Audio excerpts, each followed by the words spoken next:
After 14 years with the agency, I finally got turned off by many of its policies and practices, particularly those which I considered to be the interference in the internal affairs of foreign governments, either through paramilitary activities or propaganda or the penetration of institutions such as labor, student groups and the like, or the governments themselves for manipulative purposes.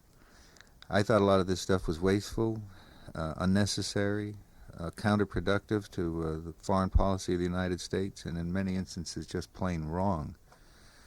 I tried to do what I could when I was in the agency to make some changes, but the agency being what it is and bureaucracy being what it is, I was unsuccessful. So I felt I had no other choice except to leave the agency. And at first, I did not intend to speak out. I mean, I was well trained in security consciousness and that. So what I did was write a novel called The Rope Dancer, which was a kind of a veiled criticism and expose of certain CIA activities. This this novel came out in 1971, it was discovered immediately by the press, and they wanted to know why I really quit and what was really bothering me. And it was at this time that I began talking with people in Congress and also with reporters and explaining my views. And ultimately, it led to joining forces with John Marks and producing the book here, The CIA and the Cult of Intelligence, which is a pretty thorough explanation of how the CIA works, how it fits into the intelligence community, how intelligence is used by the United States government, what's good and what's bad about it, what needs fixing, what needs eliminating. I have a number of criticisms. One is I think that the CIA should get back to doing what it was originally intended to do, and that is to concentrate on the collection and analysis of information on foreign countries and distributing this information to not only the President and other key members of the executive branch, but also to the Congress and to the public when possible. I think they should get out of the dirty tricks business, the part that most disturbed me, such as their counter-terror programs in Vietnam, their secret war in Laos, their activities in Chile, and so on. I also feel that the Pentagon, which is very powerful in the intelligence community, should be restricted in its activities, and that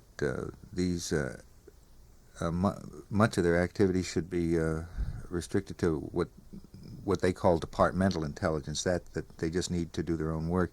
But the national intelligence, that is the strategic intelligence, the high-level intelligence, should be done by a civilian agency which has no access to grind.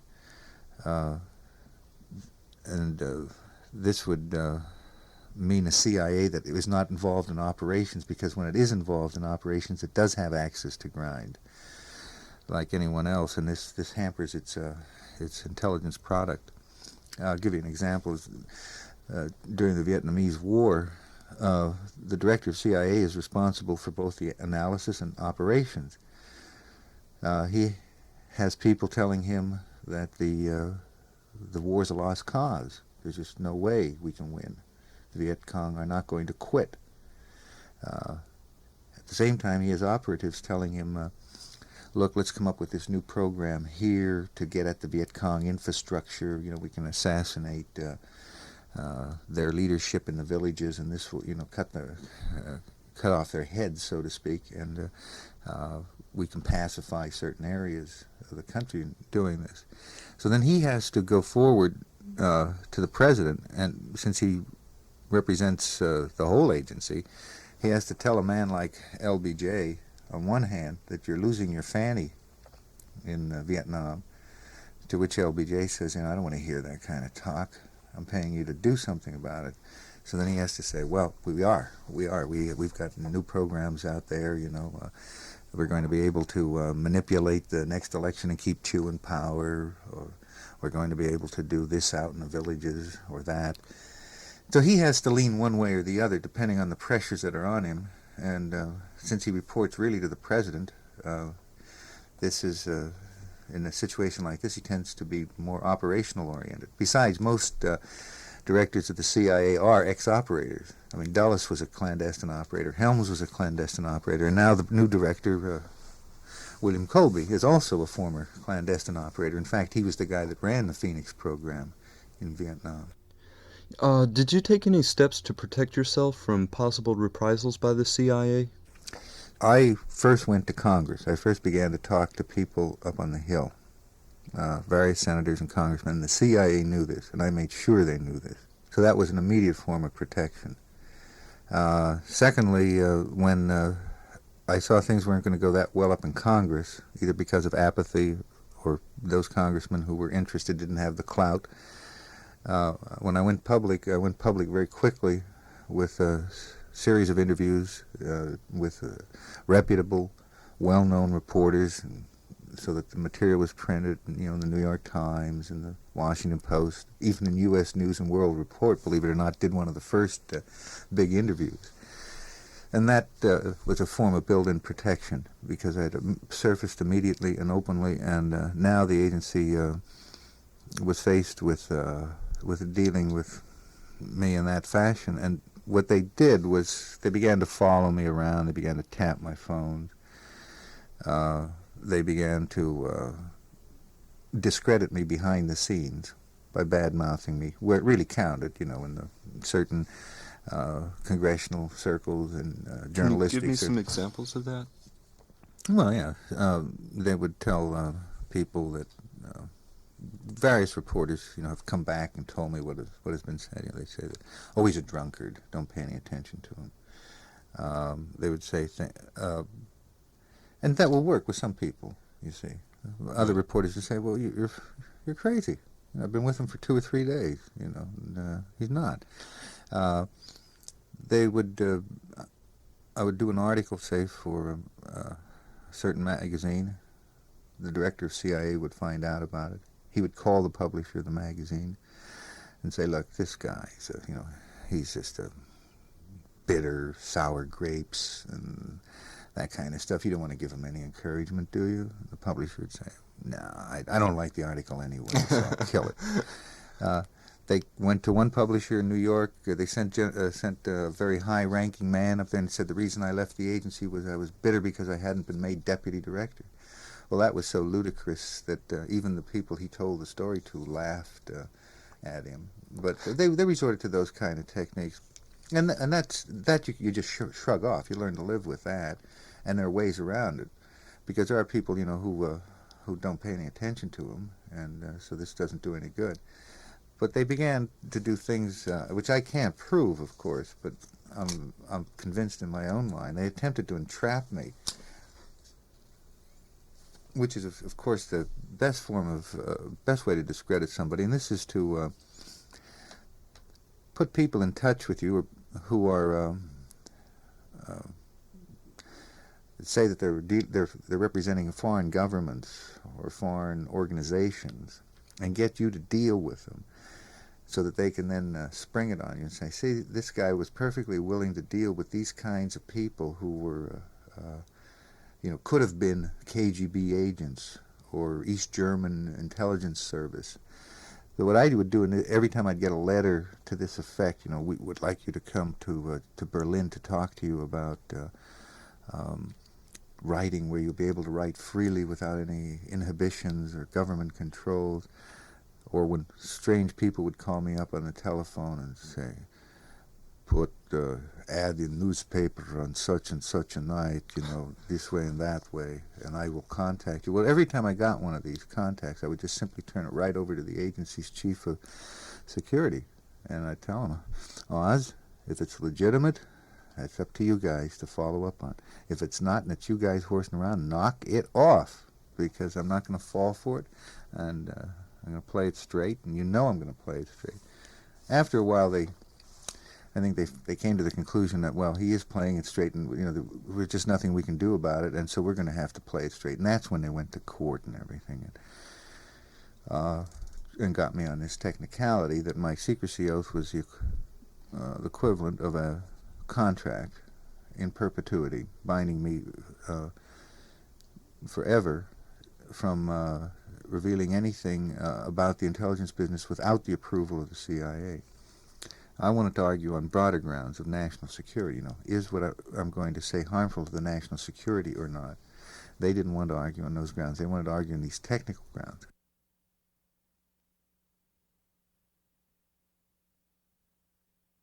Mr. Director, there has been confusion and controversy about the files which have been kept on Americans.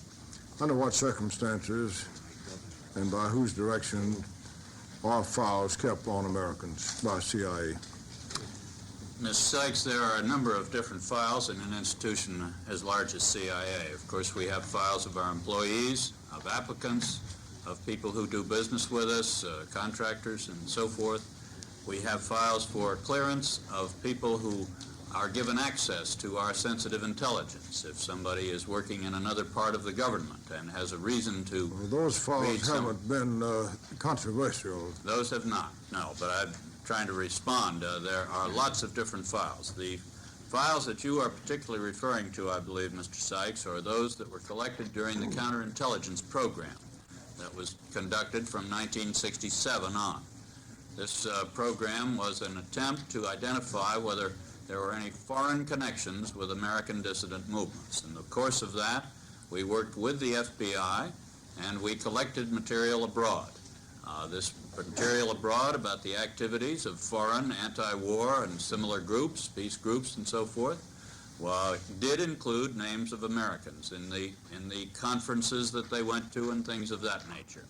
You would get a report which had the names of all the different foreigners who went to the conference and included the names of the Americans that went to it. What has been the disposition of those files? Those files are in our hands now, Mr. Sykes. The information with respect to an American was passed to the FBI if it was Are any similar files now being undertaken?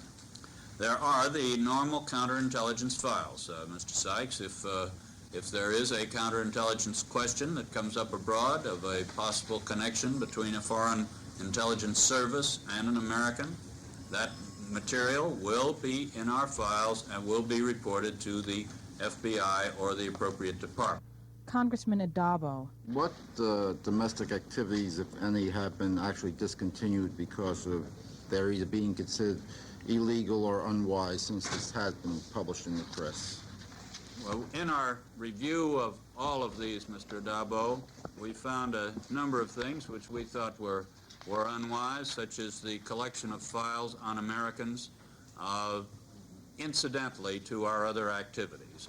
We on some occasions had collected files of Americans as a help to identify possible leads to intelligence operations.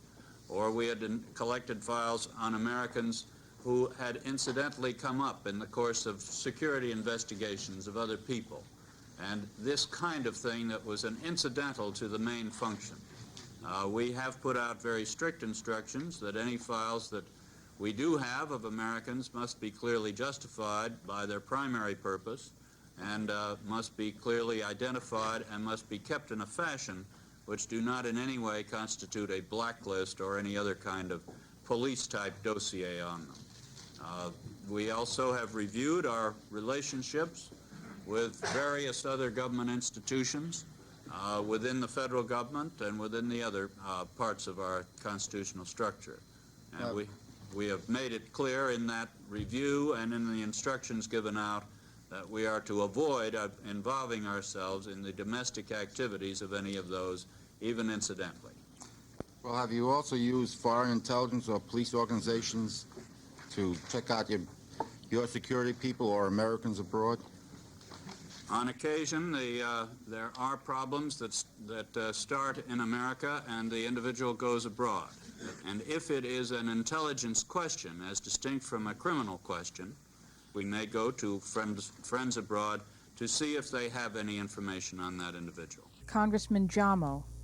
Yet to have heard one word from anyone, either on your side of the table or on ours, of the concern which has grown in present years and is at a height today about the concern of improper activities of intelligence agencies insofar as they may infringe upon the rights of American citizens. Shouldn't that be our primary concern?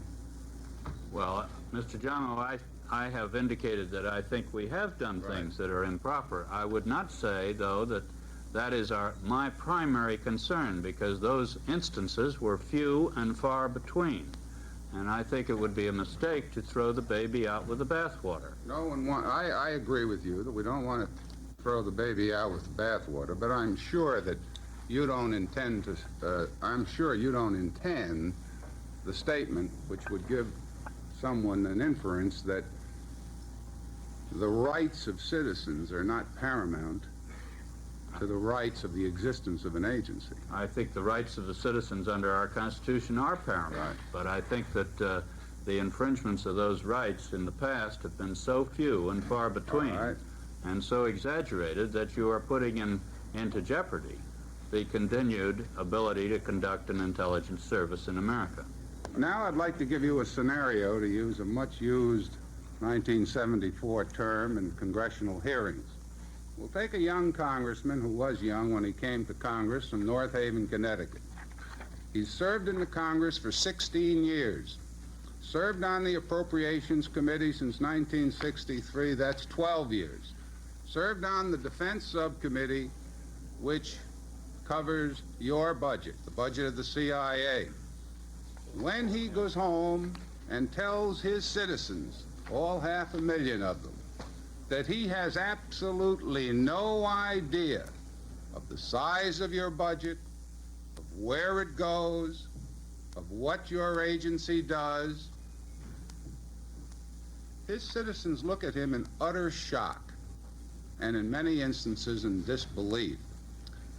Now, would you comment on that as to whether you think that that is adequate oversight by the Congress of your budget, of the fact that your budget, as you know, is concealed in the Defense Appropriation Bill and cannot be identified, nor can the various functions of it be identified. Also of the fact that in a 55-man committee, I believe there are 5 members who have oversight over the CIA. Would you comment as to whether you think that is adequate oversight by the Congress and whether or not it should be of concern to us today in view of the conditions which prevail? Mr. Giamo, I think my only area of comment is whether the committee has exerted oversight over me. The number of people included on the committee is a matter for the Congress to determine. I'm afraid that particular argument goes for all the other members of the Congress too, and the Congress does operate on a committee system. If there is some change desired, I've indicated many times that we will adjust to it. But I think that question is really properly posed to the Congress rather than to me. And yet, didn't you say that you would not like to have the budget figures of the CIA set forth in the legislation, just in response to a prior question? I would prefer that I would counsel against publishing those figures. That was a different question than the one you raised, I believe, Mr. Johnson. You would have no objection to our publishing, or setting forth in our legislation and report the amounts of monies given to the CIA. I believe I said, Mr. Giamo, that I would counsel against publishing it in that fashion. What about activities which you perform, particularly in the area of covert activities? Would there be any objections to advising us of those activities before the fact rather than after? You're not objecting to oversight if it's properly conducted in order to make certain that your agency and any agency is operating adequately? Not a bit. I am expressing some concern at the degree of detail and the degree of depth into which the inquiries into our affairs go. Because what may appear to be an innocent question, such as how many people do we have in country X, can alert country X to start to look a lot harder for our people and begin to find them. That it's the question of where on the detail scale do you stop and where do you keep going? Congressman Flint. Director, first let me say that I concur in the statement made during the colloquy between you and Mr. Jamo that the rights of an individual be paramount to the rights of an agency. But I don't want to leave that statement hanging right there. I want to ask you if you believe the security of this country is paramount to the rights of an individual upon whom you have information that he is acting in collaboration with a foreign government which may be trying to destroy this country. Well, I think there are ways in which I can react to that situation in perfectly legal and constitutional ways, Mr. Flint. And I think the individual does have certain constitutional rights that both I and the Department of Justice and the courts will respect, whatever he does.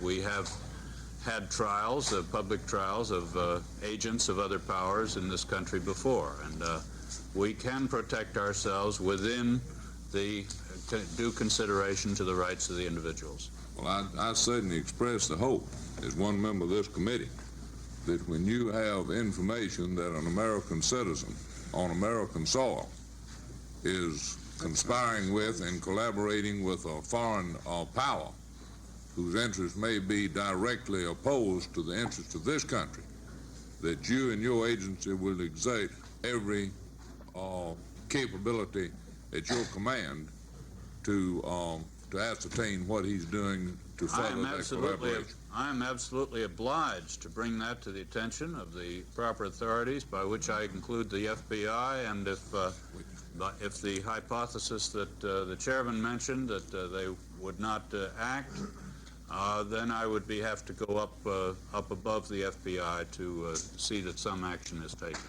I did, Mr. Flint, take an oath that all of us took to support and defend the Constitution of the United States against all enemies, foreign and domestic.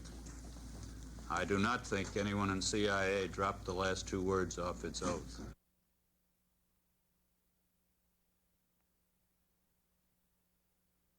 We've got a full-scale scandal on our hands in this country now concerning the CIA. And the CIA is complaining to a lot of people that it's hurting their morale, it's hurting their operations. But what we have a scandal about has been going on for the last 25 years. I mean, this is nothing new. What's new is that the public perception is that it's scandalous to have a CIA doing what it's been doing for these years. And I think the reason there is a scandal at this point is that Vietnam, to some extent, and then Watergate to a much greater extent, has opened up a lot of people's eyes to a bogus concept of national security. Now, national security is supposedly anything that protects our country and protects it from foreign adversaries. But yet, during Watergate, we saw a burglary carried out in a psychiatrist's office in Los Angeles, and afterwards the President of the United States said that was national security. I think it was burglary. And I think the grand jury that indicted the people involved thought it was burglary, and the jury that convicted them thought it was burglary. And so I think what's happening now is people are finding out that national security is a concept behind which criminal acts can be concealed. And I can assure you that there is no criminal activity known to man that the CIA has not at one time or another used to further its own clandestine purposes. But those folks in the CIA wouldn't say to you that these were criminal activities. I mean, when they train their people in the various tradecraft of the intelligence business, they have a course in second-story methods, and it's known inside the CIA as locks and picks. They have another course which is in opening other people's mail, and it's called flaps and seals. Well, that's your government and that's my government, and what they're doing is training people in criminal skills. And yet we all seem to act a bit surprised when we find out that the CIA has come home, that those same criminal methods that have been used overseas for the last 25 years have come into this country. Well, the thing that shocked everybody is that there were 10,000 dossiers kept on American citizens. Well, that's the tip of the iceberg. The CIA wasn't the primary group collecting intelligence in this country. There are probably millions of dossiers collected by the FBI, our local police intelligence squad. But be that as it may, the point is the CIA scandal has come home. And finally, after Seymour Hersh wrote a very good article in the New York Times in December, We got congressional committees looking into this thing. We got the Rockefeller Commission looking into this thing. Well, I was just going to talk about the Rockefeller Commission. I mean, you've all heard the old adage about not letting foxes into your chicken coop.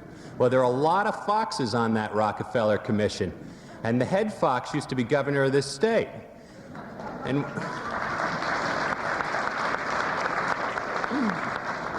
And when Jerry Ford set up the Rockefeller Commission, he said with great sanctimony that it was important to have people who didn't have any connection to the CIA on the commission.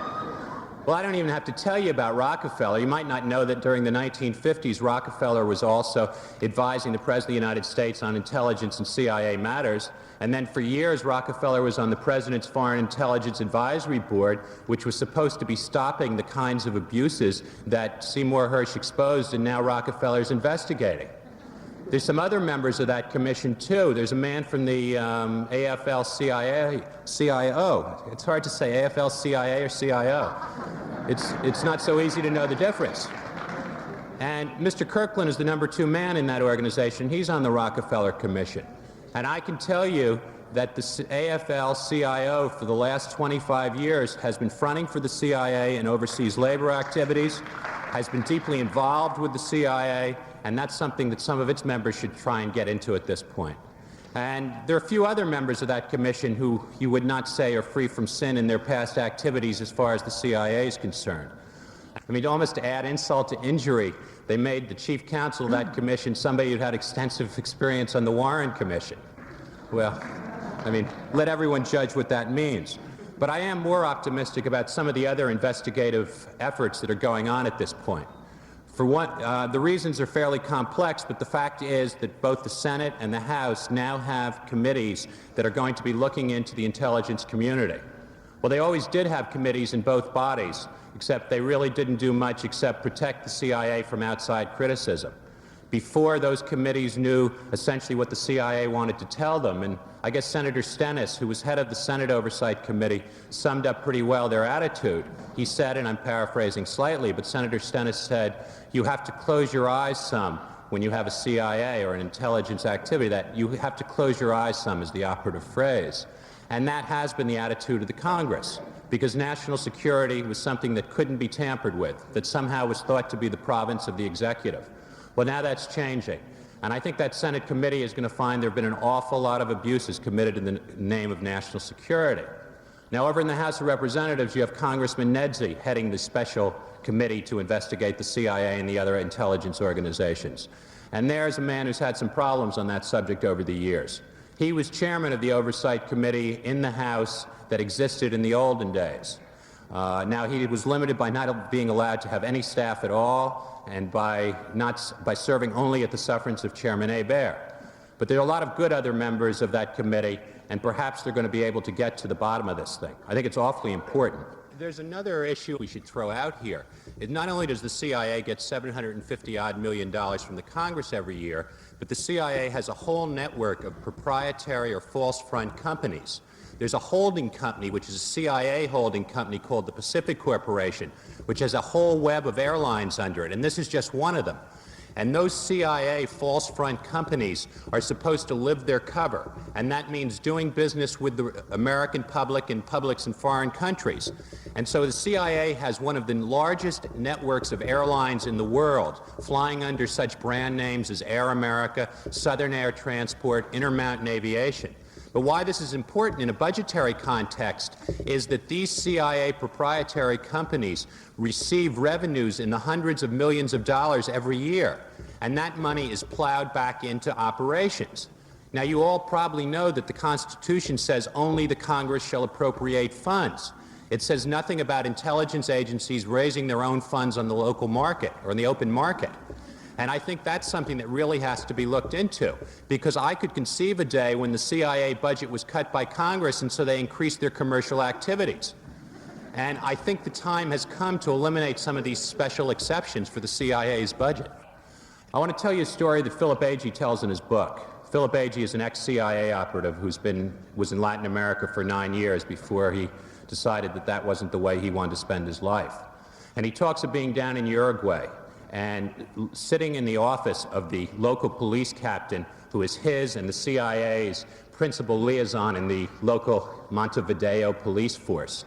And AG had just given to this police captain a few days earlier the name of a prominent communist who the CIA had fingered through its own clandestine methods. And while AG was sitting in this police captain's office, he starts hearing screams down the hall. And I think he knew what those screams were. It was a man being tortured. And he got this awful feeling that it was the same man being tortured who he had fingered to the local police. And he didn't want to say anything because it was very important to the CIA to maintain close liaison with the local police. It was a source of information, it was an operational source, and everything of that sort. And the local police captain started turning up the radio a little bit louder as the screams got louder. AG just sat there silent, very disturbed. And the police captain kept turning up the radio and not saying anything. Well, it turns out that man being tortured was the same guy that AG had fingered to the local police, that those police had been trained by the United States, that a lot of their operations were funded by the United States, and that those were our boys doing it. Now, it wasn't any American member of the CIA doing that torture. The Americans were passive bystanders, and they didn't like it. But I think that story has some meaning for all of us, because we've kind of been sitting by idly while folks were turning up the radio. And it's about time that we all took some responsibility for what our own government has been doing, because that is the U.S. government and the Central Intelligence Agency, which is very much one of its parts. It is our government that's been doing this kind of stuff around the world and now at home. And we've got a golden opportunity in front of us at this point to change that system. I mean, the press is ready, the public is ready, the Congress may even be ready. And I think if the pressure is kept up, then maybe we can turn the radio down a little bit, and there's going to be a little less of that kind of stuff committed in our name all over the world. Thank you.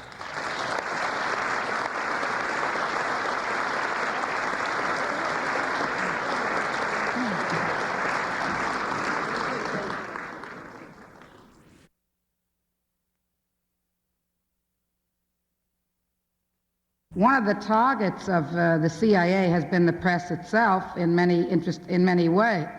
They, among the various indices that the CIA keeps, and by the way, I heard some gentleman here speak about $750 million, just to maintain the indices that this CIA maintains, which includes millions of names, millions. There are biographical indices of names of individuals who are foreign, from every field of life. There are then names of U.S. citizens, and then there are residents and aliens, and anybody that's not a citizen is, of course, very suspect.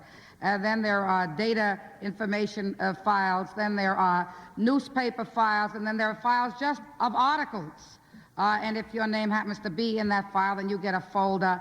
There are millions and millions of duplication of files. And one of the indices that the CIA keeps is one of newspaper articles of all kinds. And it has a history in terms of its having interfered in the media in the case of one particular CBS, I think it is, correspondent, who, as a matter of fact, was present all during our hearings. And you cannot underestimate the intimidative quality that has taken place by the CIA and other police instruments of government. The nature and the way in which the CIA has functioned is that it was a public secret. Why, at the very time, for example, that we passed the Privacy Act out of our subcommittee, of which Ed was one of the co-authors, and by the way, Barry Goldwater and myself, it's an interesting combination. We have differences among each other, however. Nevertheless, when we passed the Privacy Act, in the Privacy Act, which was just passed last year, we have a provision for an exemption. If you want your file, you want to find out what a government agency has on in your record, or you want to be notified when they transfer information from one agency to another, if it is contended that it's a question of national security, foreign policy, or criminal law enforcement, you can't get your file. And we have such an exception in the Privacy Act. But the CIA insisted that it needed a general exemption, that nobody could get any information from them because everything they do is national security. And so with that kind of a stance, and by the way, my committee agreed with them. I was the minority and filed a minority report. The floor of Congress agreed with them. I brought an amendment on the floor to eliminate that kind of general exemption, and yet we got no support for that. There's no question about the fact that the CIA has intimidated American citizens, their representatives in Congress, and the media, because people accepted that, and there wasn't one peep, and there wasn't one bit of outcry about the fact that the CIA was getting a total exemption from being able to function like any other democratic arm or any other democratic agency of government. So that there is no question that there has been an intimidative factor. I mean, how many people want to have a file on them? How many people want to have their mail open? How many people want to have notations about everything that they do, every person that they see, or every statement they've ever made? And let me tell you, that's the nature of the file that they keep. How many people want to have a list of every newspaper article where your name is ever mentioned? They don't have them all in my file, by the way. I just said that to reassure my colleagues. We have a situation in which the CIA, the directors and the subdirectors and all the people in it have committed admittedly illegal actions, yet not one person has been asked to resign, not one person has been fired. The same people who have the same mentality, the letter openers, the people who are compiling names of people who speak at peace meetings, the people who are compiling names of people, as they did in my file, of people who have defended the civil liberties and the civil rights of the people in this country, are still in charge of America. The CIA, in fact, has become a government unto itself. It is above everybody, above the executive branch, above the judicial branch, and above the legislative branch. In our own committee, when we asked about the fact that we could have a determination as to whether a matter affected national security, and if there was a difference between an individual who requested to see his or her file and a position of the agency that this was a matter of national security, that we can then take it into the courts for judicial review in camera, the answer of Mr. Colby was that he opposed judicial review. So they regard the CIA as a government unto itself, apart even not only from the Constitution, but even from the more less controversial aspects of our Constitution, namely the three separate branches and the right to check and balance each other. And there will be some who will wonder whether the CIA in its present form should exist at all. For example, in testimony before various committees to date, Mr. Colby has testified thusly. He has said, well, we have a foreign contact, and we believe that we're following or surveilling a foreign representative, or a person that we believe is involved in foreign intelligence that we're interested in securing. Now, if you should happen to get in touch or have any contact with that foreign source, it could be an embassy, it could be a part of a government where there's a civil war, such as the North Vietnamese or the PRG, and if you should happen to come into contact, then you become suspect, okay? Now, in 1972, another member of Congress and myself made a public statement that we were going to Paris and that we were going to see what we could do to create some congressional and public opinion for the kind of ways in which we could get a deeper understanding as to why there were a stalemate in the negotiations to bring an end to the war in Vietnam. We said that we were going to go to Paris because all the delegations were resident there, and that we were going to have communication with the representatives of the South Vietnamese. We were going to have discussions with the PRG, and representatives with our own negotiators from our own government at the time. This was a public statement. It was made public. We had a press conference before we left.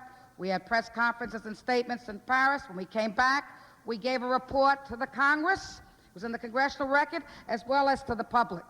Now, that created a very important item of contact in my file, that I talked to the PRG, that I had dared to talk to the PRG, which was a foreign source, although there is a statement which indicates that there was nothing improper in what I said or did. And as a matter of fact, I probably have the distinction of having been the only one in the country cleared by Mr. Colby, who admitted during the hearings that I had done nothing improper. Now, what do you do with that information? You put it in a file, or do you just forget it? No, they put it in a file. Not only that, so that creates the fact that you have had certain contacts which makes you the subject of a CIA investigation, which they now admit they are no longer doing. They're not continuing the file.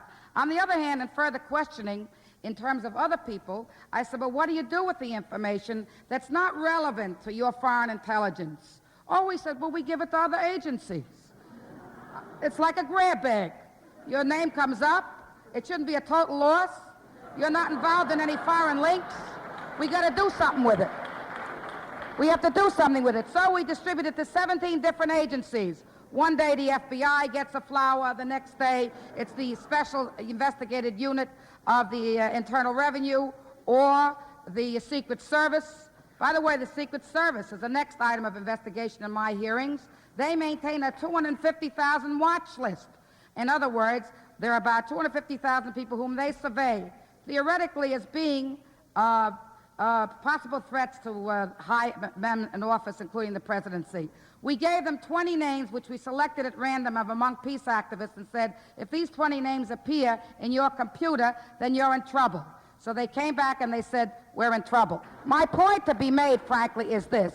You can make a differentiation. Sure, they have a right to investigate whether there was some kind of action that might be against the interests of their country. Let's say that in time of war, just for the moment. But once you find out that there isn't, do you become the guardian of people's ideas, people's actions, people's thoughts, people's beliefs, people's future and present and past? I say no. You can differentiate. And that's what these hearings have got to bring up.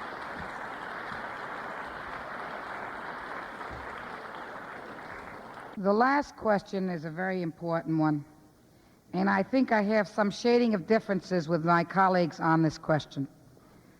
I think the questioner is quite correct in pointing out that over many years nothing has been done about this. But you cannot view the CIA in an isolated sense, as has been pointed out by a number of people on the panel as well as in the audience.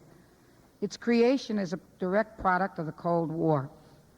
Its creation was a direct product of a determination that was made some long time ago. And part of that determination included an attempt to seek a significant conformity in this country with respect to ideas, actions of those in and out of the decision-making bodies. It attempted to formulate a policy which showed that this country was locked in an immortal battle with communism internally and externally, and therefore permitted the kind of development which has so distorted the conditions in our society and in many places in the world. It's brought war in places we have no business to have war or no place to be. It's brought a distortion of our economy, as was pointed out in the balcony, which is our major challenge of today. It's brought a strengthening of the military, a strengthening of those special interests who dominate the political structures, the oil interests and the other vast monopolies who have been totally in control of our society, and the CIA has been their agent, among other agencies of government. And so when you ask the question, how come Congress hasn't done anything about the CIA in these 20 years, you have to ask a lot of other questions. How come the Congress hasn't done anything about rectifying the ills in our society? How come we could bring ourselves to a point where in our society we now have unemployed in the millions? A virtual depression in this country, the richest country in the world, while at the same time there are enormous profits of the oil companies and other monopolies. How come there is no equality yet for women and minorities and elderly people and young people? I mean, you got to ask all the questions that go with it. And the CIA is just a very significant and a very deep arm to maintain these conditions against the interests of the majority of the people. So when you ask the question, how come we allowed them to continue a war in the Congress of the United States for 15 years, a war we never should have been in, a war we didn't approve of, a war which killed our people and others? This is part of the same question. Now, what does it take in the Congress? It takes a lot. It takes a lot. Why, when the very word impeachment was mentioned by persons like myself at the beginning, that was also shunned in the Congress of the United States for a long time. Now we're mentioning the word CIA. The Watergate aftermath has made it easier for us. We're beginning to investigate. We're now going to get public clamor. You're a prime example of it. This committee is a prime example of it. I'm not going to be as negative as my colleagues. If I believed that I was going to investigate and not be able to change the law, I'd leave the Congress of the United States. That's one point of view. That's one point of view. I mean, that's not a great deal to change a law. I mean, it's only a little thing. I mean, I'm going to amend the privacy law where the CIA is concerned. I'm pretty sure of that. I hope to get a lot more support than I got before. That is a step of legislative nature. Now, the fundamental issue involved in the CIA in the CIA per se is a question of the definition of national security. Somebody said this here very correctly. I think that definition has to be entirely changed. There's no question about whatever else we do. That also is a related issue. It affects not only the CIA, it affects everything we do. Anything you want to know, they say no, it's national security. Anything you want to know, they say no, it's classified. My committee is also in charge of taking up the issue of the classification system. And we're going to find out whether they can classify newspapers that you read every single day just because it has somebody's name in it and things like that.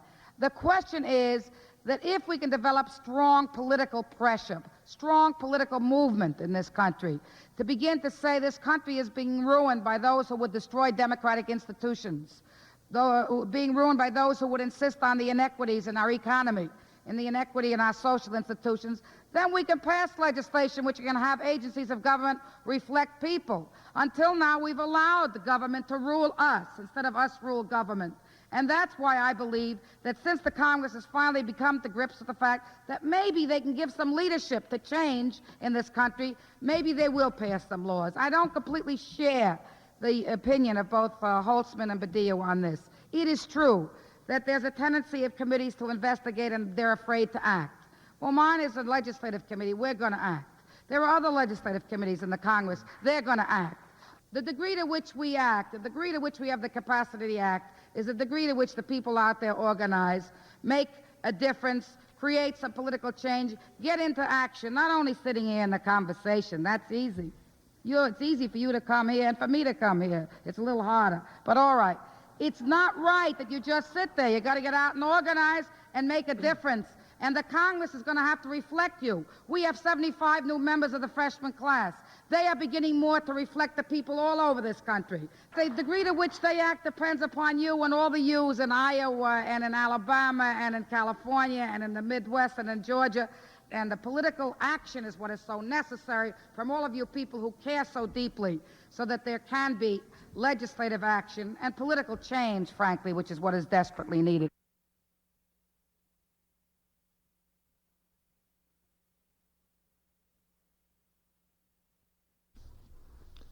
While much has been published recently regarding the CIA's sabotage of the Allende government, there is now evidence that this program began as early as 1964, 6 years before Allende's election to Chile's presidency. The following is from the diary.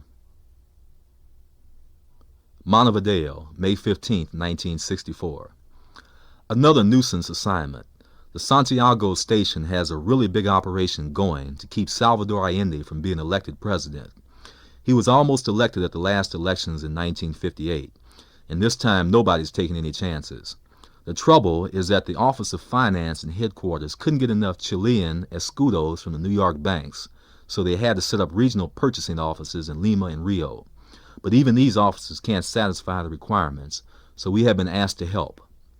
The purchasing agent for currency in this area is the First National City Bank, but the Buenos Aires station usually handles currency matters because they have a Class A finance office empowered to purchase currency. As a Class B station, we are restricted to emergencies for exchanging dollars for local currency. Nevertheless, headquarters sent down a check drawn on an account in the New York City Bank office, which I took over to Jack Hennessy, who is a senior U.S. citizen officer at the Montevideo City Bank. He is cleared by headquarters for currency purchases and had already been informed by Citibank in New York to expect the check. I gave him the check, and he sent his buyers over to Santiago for discreet purchase. In a couple of days they were back. According to Hennessy, they usually bring the money back in suitcases, paying bribes to customs officials not to inspect. And Paul Burns and I went down to see Hennessy for the pickup. When we got back to the station, we had to spend the rest of the day counting it. Over $100,000 worth. Now we'll send it to the Santiago station in a diplomatic pouch. They must be spending millions if they have to resort to this system, and New York, Lima, and Rio de Janeiro can't meet the demand together. Montevideo, July 20th, 1964. Another purchase of Chilean currency at the Montevideo branch of the First National City Bank for shipping by pouch to the Santiago station. This time, the finance officer who was in charge of the purchasing operations in Lima and Rio came to Montevideo to assist in the pickup from Hennessy and to count the escudos afterwards. This one was also worth over $100,000 and according to the finance officer is only a drop in the bucket. He says we are spending money in the Chilean election practically like we did in Brazil against Goulart 2 years ago. Montevideo, September 4th, 1964. Returns from the elections in Chile today show Eduardo Frei an easy winner over Allende. Chalk up another victory for election operations. Allende won't be a threat again for another 6 years.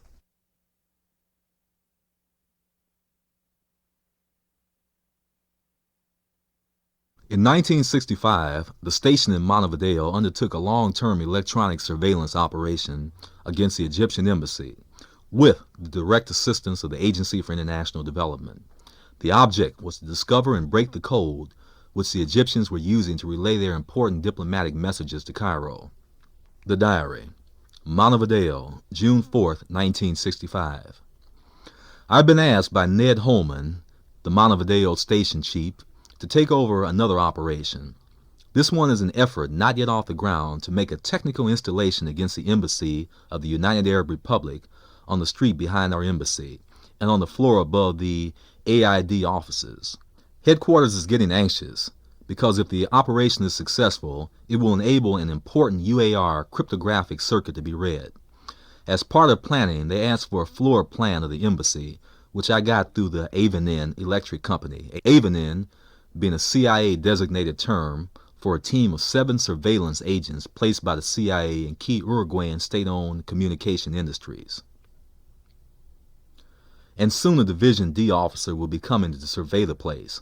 As my office is in the back of our embassy, I can almost look out into the windows of the UAR embassy. Montevideo, February 25th, 1966. My little technical operation against the codes of the UAR embassy is beginning to monopolize my time.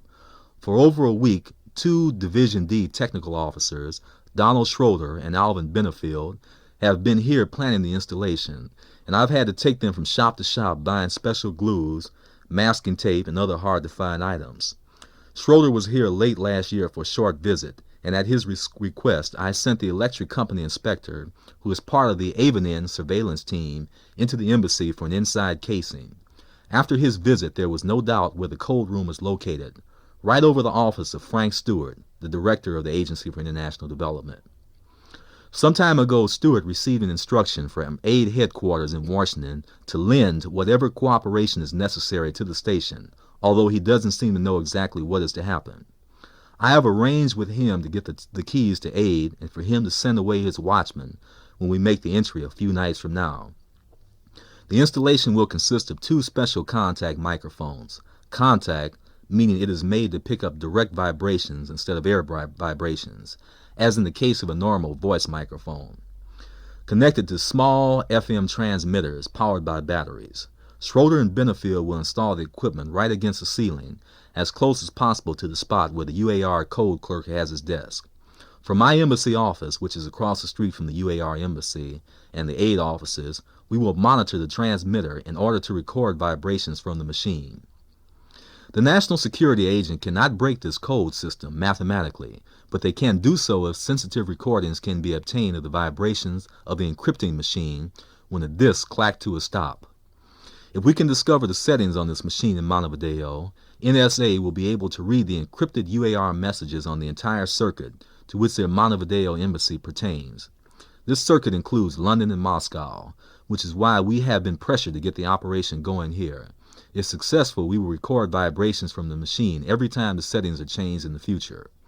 By reading these secret UAR messages, policymakers in Washington will be able to anticipate UAR diplomatic and military moves, and also to obtain an accurate reaction to U.S. initiatives.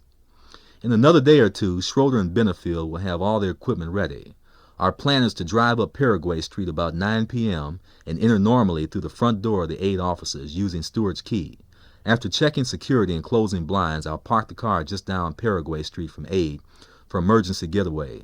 While Schroeder and Benefield make the installation, I'll go up to my office in our embassy and watch over the UAR embassy and the aid office. Montevideo, March 1st, 1966. The technical installation under the UAR code room took most of the night. Already we have recordings of the machine, and after playing them through the oscilloscope of our communications room, Schroeder and Benefield are certain they will work. We pouch the tapes to headquarters for passage to the National Security Agency, who will advise on whether they can be used. Montevideo, March 30th, 1966. Headquarters thinks the operation against the UAR codes is so important that they ask that we buy or take a long lease on the apartment above the embassy. The reasoning is that in a couple of years we will be moving into the new embassy, now under construction on the Rambla, and aid will also probably move at that time. As this operation could go on for many years, headquarters wants to be assured of access to the building in close proximity for a listening post.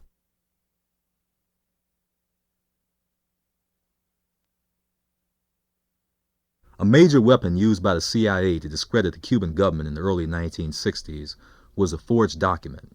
In most cases, these documents were usually planted by CIA operatives in friendly newspapers and always attempted to link the Cubans with guerrilla or terrorist activities in a particular country. In the case of Peru, the technique worked to perfection. The diary.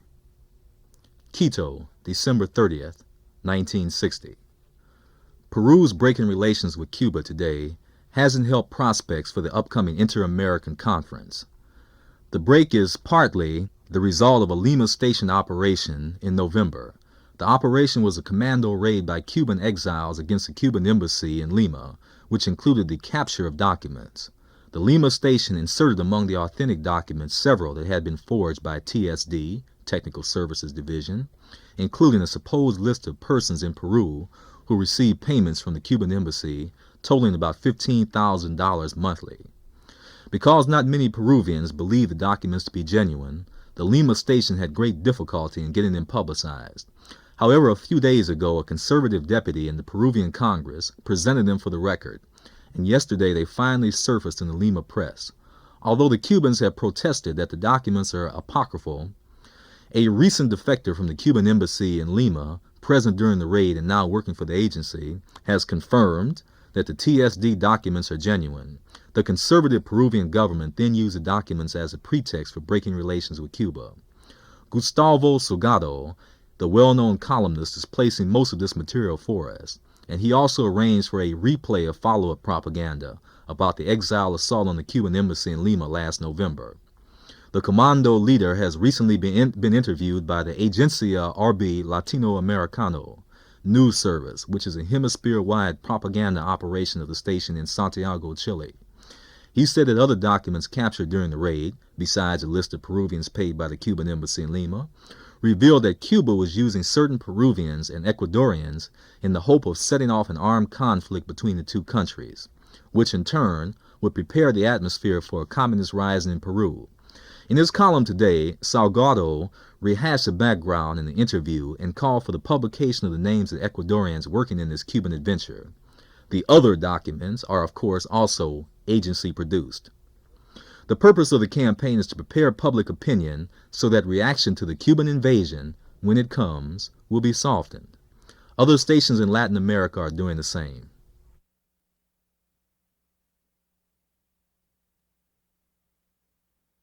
Montevideo, November 19th, 1965. Several days ago, an important student conference began here under the sponsorship of the FEUU, the Federation of University Students of Uruguay, and the Prague-based International Union of Students. The conference is called the Seminar on Latin American Social and Economic Integration and has drawn about 60 student delegations from all over the hemisphere. Through AVBUZ 1, AVBUZ being the CIA code name for a covert operations agent responsible for placing agency-prepared material in local newspapers. We have put out adverse editorial comment in the Montevideo press, exposing the seminar as organized, financed, and directed by the Soviets through the IUS, International Union of Students, and through PCU, the Communist Party of Uruguay, controller of the FEUU. We also arranged for handbills on the same theme to be distributed, as well as a humorous facsimile of an Uruguayan 100-peso note labeled as the rubles with which the Soviets are financing the seminar. We have also ordered from TSD, TSD being the Technical Services Division, copies of official letterhead stationery of the seminar with the signature of the seminar's Secretary for Foreign Affairs, Daniel Waxman. reproduced at various levels in order to coincide with whatever length of letter we decide to attribute to Waxman. If it comes soon, we will have a black letter to add to the other propaganda against the seminar. Waxman is a leader of the Federation of University Students of Uruguay. Montevideo, December 11, 1965. The black letter connecting the Soviet cultural attaché with the seminar on social and economic integration will be put out in El Plata, the afternoon daily belonging to the Blanco faction, led by the NCG president. The letter is a statement of appreciation for technical advice and refers to instructions relating to the seminar and brought by a colleague who recently returned to Montevideo. Thanks are also given for other assistance. Although the letter is vague, Soviet financing and control of the seminar is easily inferred. The forged signature is that of Daniel Waxman, the seminar's Secretary for Foreign Relations. Montevideo, December 13, 1965. Somewhat anticlimactic but useful, our black letter operation against the FEUU and the Soviet cultural attaché caused a sensation when it was published by El Plata this afternoon. Banner headlines announce, "Documents for the break with Russia." And similar treatment will be given in tomorrow morning's papers. Denials from Daniel Waxman, the Federation's leader, to whom the letter is attributed, were immediate, but they will be given scant coverage except in the extreme leftist press.